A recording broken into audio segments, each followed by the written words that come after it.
The night was calm on the human colony of Tython 4, a small, lush world nestled in the far reaches of the Perseus Arm. The twin moons illuminated the dense forests and rolling plains, casting long shadows over the shimmering lakes. It was the sort of place where humanity's settlers had built a peaceful life, far from the bustling trade hubs and sprawling metropolises of the core worlds. Families gathered around communal fire pits, laughter echoed through the air, and children played under the stars. But calm nights in the galaxy had a way of being deceptive. The attack came without warning. High above Tython 4, a fleet of sleek, angular warships tore through the upper atmosphere, their hulls gleaming like polished obsidian. They belonged to the Era then Imperium, a predatory empire known for its ruthless expansion and disdain for diplomacy. The Era then had long considered humanity an insignificant species, mere pests squatting on resources they coveted. And tonight they intended to send a message. The first wave of orbital bombardments shattered the silence. Massive fireballs erupted as entire settlements were reduced to ash. Cities were leveled in moments, their lights snuffed out as power grids failed under the relentless assault. Cries of terror filled the air as survivors fled into the wilderness, their lives upended in an instant. The Era then were merciless, their weapons precise, and their disdain for human life palpable. From the bridge of the Era then flagship, Commander Kyrex observed the devastation with cold satisfaction. This should suffice as a demonstration, he sneered, his scaled face twisting into a cruel grin. The humans will learn their place. They will beg for mercy before the end. But humanity had a secret. One that even most humans themselves did not fully understand. Far below the surface of Tython 4, in a cavern deep beneath the planet's crust, ancient systems stirred to life. Massive conduits hummed with power as dormant machinery reawakened.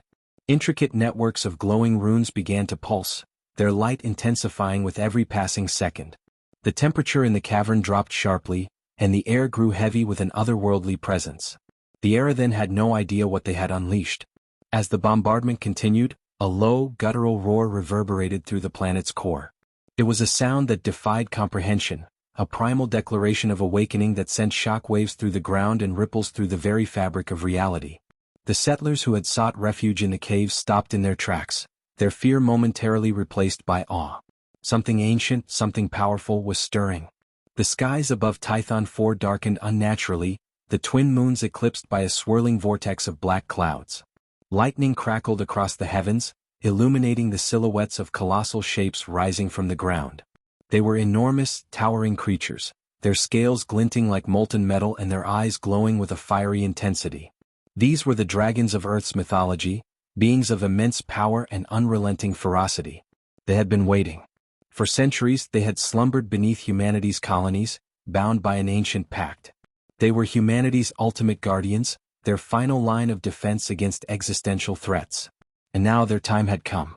One of the dragons, a behemoth with obsidian scales and wings that spanned miles, let out a deafening roar that shook the Era then fleet. The sound waves alone caused smaller ships to shudder and break apart, their hulls unable to withstand the sheer force. Commander Kyrex's confident sneer faltered as the sensors aboard his flagship lit up with warnings. Something was rising to meet them, something their instruments struggled to quantify. "What is that?" Kyrex demanded, his voice tinged with panic. The image on the view screen showed the dragon in all its terrifying glory, its form wreathed in fire and lightning.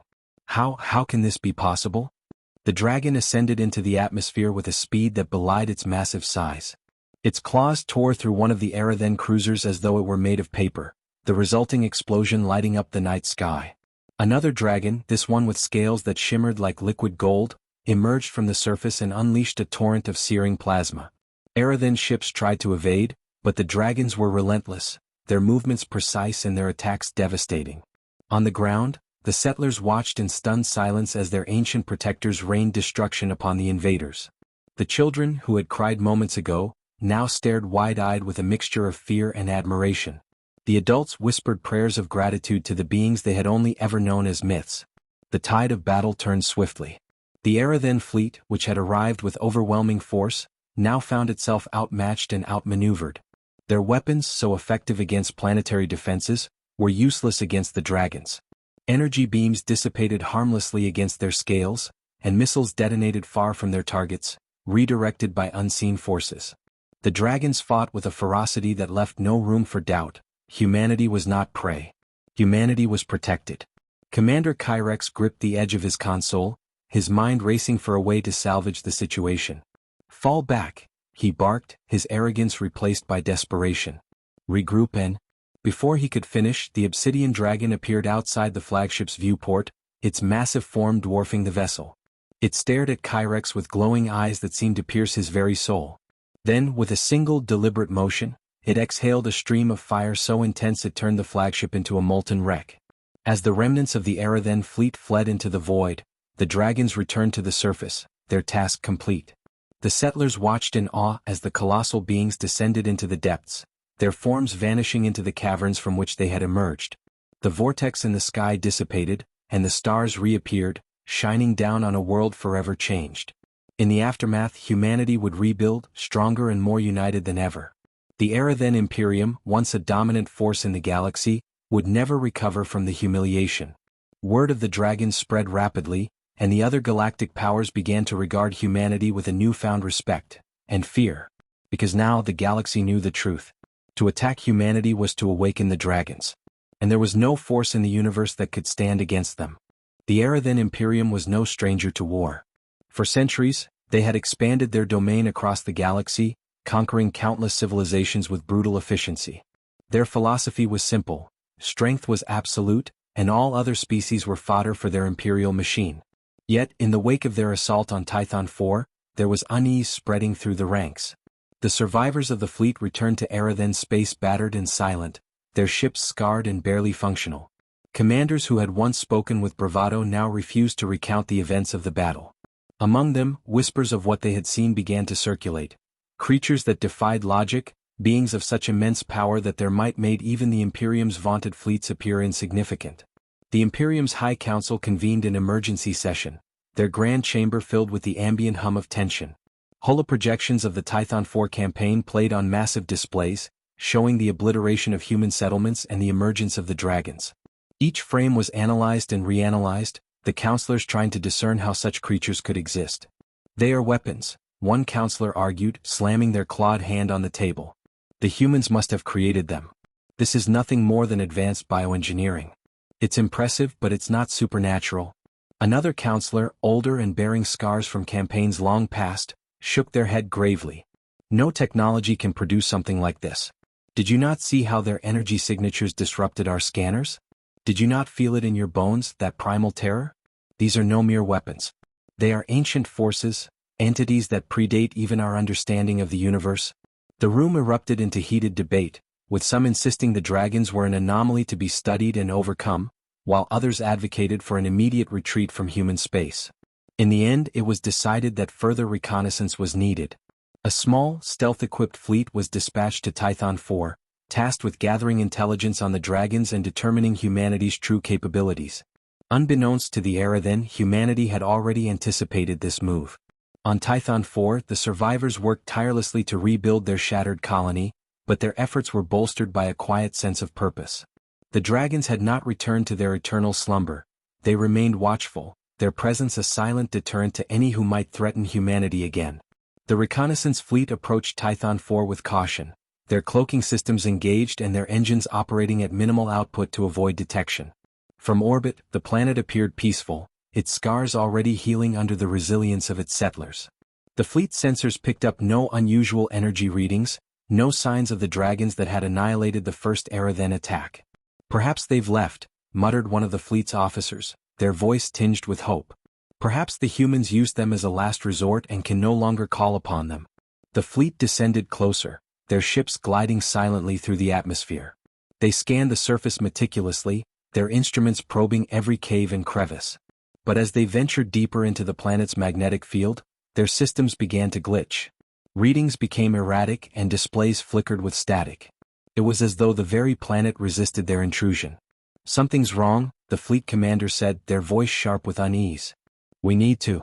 The sentence was cut short as a deafening roar shook the air.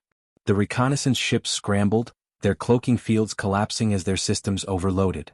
From the ground, a massive dragon emerged, its scales glinting like obsidian in the sunlight. This one was larger than any recorded in the first attack, its presence radiating an overwhelming sense of dominance. Before the fleet could react, the dragon unfurled its wings and launched into the sky. Its ascent was accompanied by a ripple of energy that fried the electronics of the nearest ship, sending it plummeting to the ground in a trail of smoke. The remaining ships attempted to retreat, but the dragon pursued them with terrifying speed, its claws tearing through hulls and its breath reducing metal to molten slag. On the surface, the settlers watched in silence. They did not cheer or cry out, they simply observed, their expressions a mix of awe and gratitude. The dragons were not just protectors, they were symbols of humanity's indomitable spirit. And as long as they remained, humanity would endure. In the days that followed, the shattered remnants of the reconnaissance fleet limped back to Arathan space, their mission a catastrophic failure. The reports they carried were incomplete and fragmented, but one message was clear: humanity was no longer a prey species. They had evolved into something far more dangerous. The Arathan High Council was plunged into chaos. Plans for further assaults were abandoned, replaced by frantic efforts to develop countermeasures. But no matter how advanced their technology or how numerous their fleets, the counselors could not shake the gnawing fear that they had awakened something far beyond their comprehension. Far from the Arathan homeworld, humanity continued to rebuild.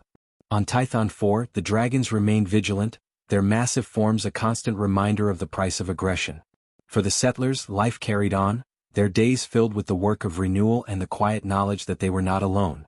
Among the stars, the legend of the dragons grew. Stories spread of the creatures that had risen to defend humanity, of their power and their wrath. Other galactic powers took notice, their leaders re-evaluating their strategies and reconsidering their alliances. In a universe filled with conflict and ambition, humanity had become an enigma, a species both fragile and formidable, their true strength hidden beneath the surface. And as the Arathan licked their wounds and plotted their next moves, they could not escape the memory of the dragon's eyes, those burning, unyielding eyes that seemed to see into the very soul of the universe. The Arathan Imperium, in its hubris, could not let the humiliation at Tython 4 stand unanswered.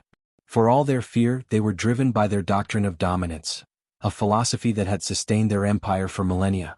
It was inconceivable that a single colony, human or otherwise, could defy their might and walk away unscathed. And so, while some on the High Council argued for caution, the majority demanded retaliation. This time they planned carefully. The fleet assembled for the second strike was unlike anything they had deployed before. It was a monstrous display of power, colossal dreadnoughts equipped with energy weapons capable of disintegrating planets, swarms of automated war drones programmed for relentless precision, and even experimental gravity wells designed to immobilize targets in space. They were confident these measures would neutralize any threat, dragons included. At the center of their strategy was the Arathan's most advanced piece of technology, the nullifier core. This device emitted a field of energy that disrupted all known forms of organic and inorganic life within its range. The High Council was certain the nullifier would be the ultimate solution to humanity's enigmatic defenders. No dragon, no matter how ancient or powerful, could withstand such an assault. As the armada mobilized, fear turned to arrogance. The Arathan broadcast messages across the galaxy, warning other species of the consequences of defiance. They framed their invasion not as an act of aggression, but as a lesson in maintaining galactic order. Meanwhile, humanity was not idle. On Tython 4, preparations for the inevitable were well underway. The dragons, silent and motionless since their emergence, had begun to stir. Their forms, towering and otherworldly, radiated an energy that defied understanding. Settlers watched in awe as the dragons moved across the landscape, their massive wings creating gusts that flattened forests and stirred the earth. They seemed to be communicating with one another, their deep, resonant calls carrying across the valleys. Among the settlers, a young scientist named Ada Lauren worked tirelessly in a makeshift lab. She had been one of the few humans to survive the initial attack on Tython 4 and had since dedicated herself to understanding the dragons. Through countless hours of observation and analysis, she had uncovered a startling truth. The dragons were not simply protectors, they were symbiotic guardians, bound to humanity by some ancient and forgotten pact. Ada's research suggested that the dragons drew their power from humanity itself. Their strength was not just physical but also metaphysical, tied to the collective will and resilience of the people they defended. The more humanity fought for survival, the stronger the dragons became.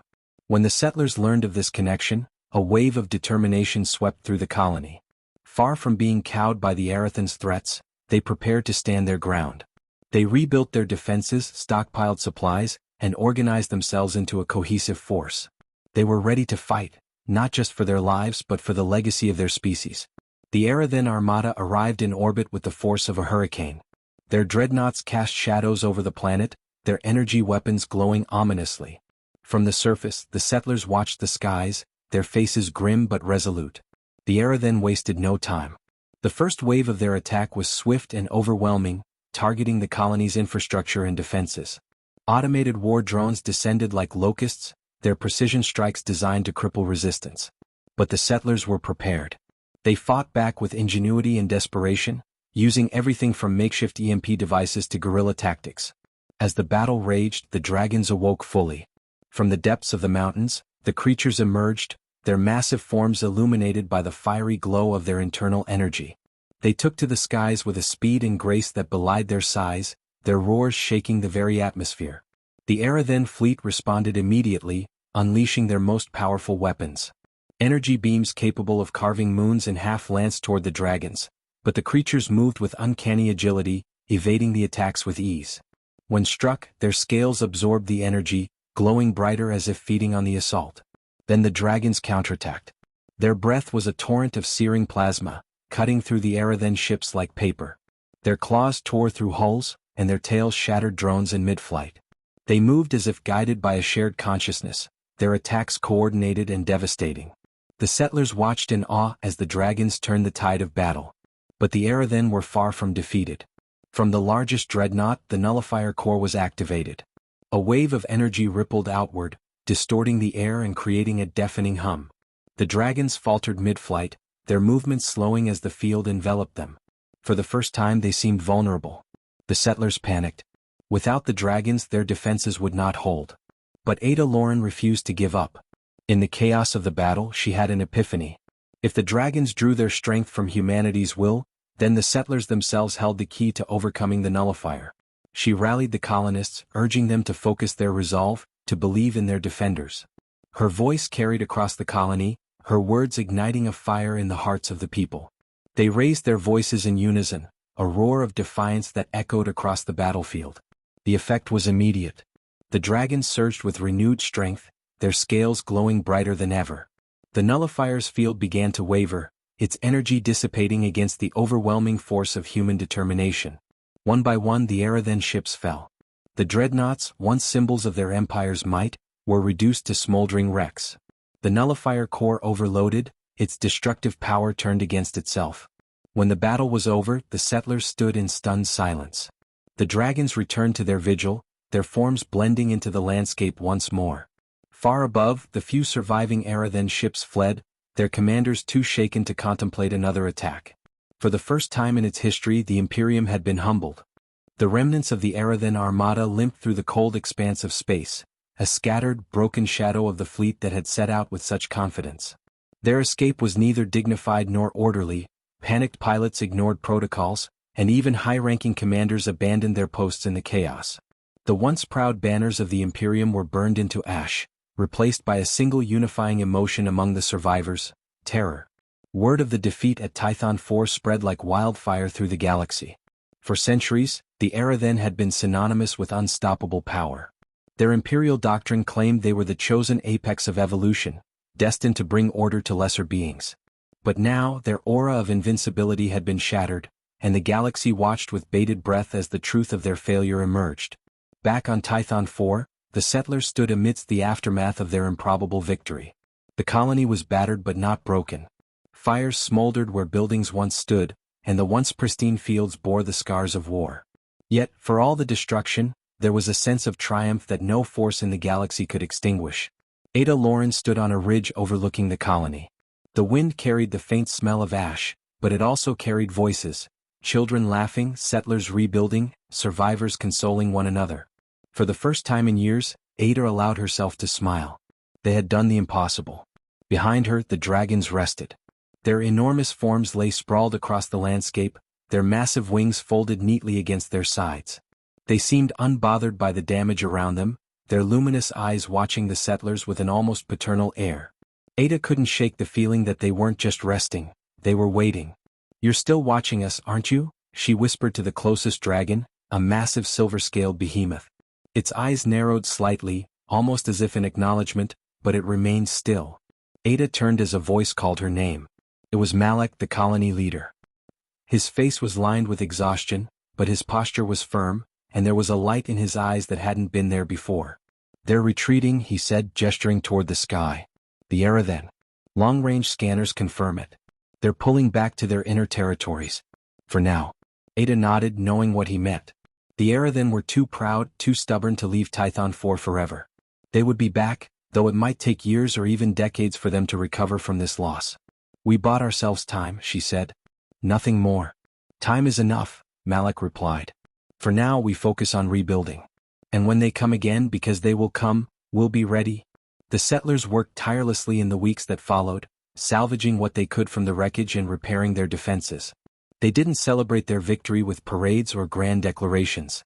Their triumph was quieter, more personal, a shared understanding that they had survived against impossible odds. Still, the dragon's presence was a constant reminder of the cost of that survival. Though they had returned to their slumber, the settlers could feel their latent power in the air, a hum that resonated through the planet itself. Ada continued her studies, now joined by a small team of researchers eager to unravel the mysteries of their protectors. It was during one of these research sessions that Ada made a discovery that chilled her to the core. The dragons weren't just guardians of humanity, they were humanity's mirror. Their power, their resilience, even their aggression were all reflections of the settlers themselves. The stronger humanity's will to fight, the more formidable the dragons became. But there was a darker side. As Ada sifted through ancient records and analyzed data from the battle, she found hints of what the dragons could become if humanity's will was corrupted. If despair, hatred, or vengeance overtook their collective spirit, the dragons would reflect those emotions too. They were both humanity's shield and its shadow, a gift that demanded both responsibility and vigilance. She shared her findings with Malik one evening as they stood beneath the stars. "So you're saying they're a double-edged sword?" he said, his voice heavy with thought. Ada nodded. "We're tied to them, Malik. Their power is our power. But if we let the wrong emotions take hold?" Malik exhaled slowly, his gaze fixed on the horizon. "Then we'd become the monsters we fear." It was a sobering thought, but it also steeled their resolve. The settlers understood now that their greatest weapon wasn't the dragons. It was their own humanity. Their courage, their compassion, their unyielding will to survive without losing themselves, that was what made them strong. Months passed and the colony transformed. Buildings rose where rubble once lay, fields bloomed with life, and the scars of war began to fade. The settlers were no longer the frightened refugees who had once landed on Tython 4. They were a community bound by shared purpose and unshakable determination. Far beyond the colony, the galaxy shifted. The era then Imperium, once the uncontested ruler of countless star systems, found itself isolated. Other species, emboldened by humanity's victory, began to question the Imperium's authority. Rebellions broke out on distant worlds and alliances were forged in secret. The name Tython 4 became a rallying cry for the oppressed, a symbol of defiance and hope. And humanity, once dismissed as a fragile and insignificant species, was now whispered about with awe and caution. On Tython 4, the settlers continued their lives, always aware of the silent watchers in the mountains. The dragons slept, their massive forms blending into the landscape, but their presence was a constant reminder of what humanity could achieve, and what they could become if they ever lost their way. As Ada stood once more on the ridge, watching the sun set over the rebuilt colony, she felt a quiet sense of pride. They had survived the worst the galaxy could throw at them and emerged stronger. But most of all she felt hope. Hope that when the era then returned, and they would return, humanity would be ready. Not just with weapons or defenses, but with the strength of their spirit. And the dragons would rise again not as monsters, but as the guardians they were always meant to be.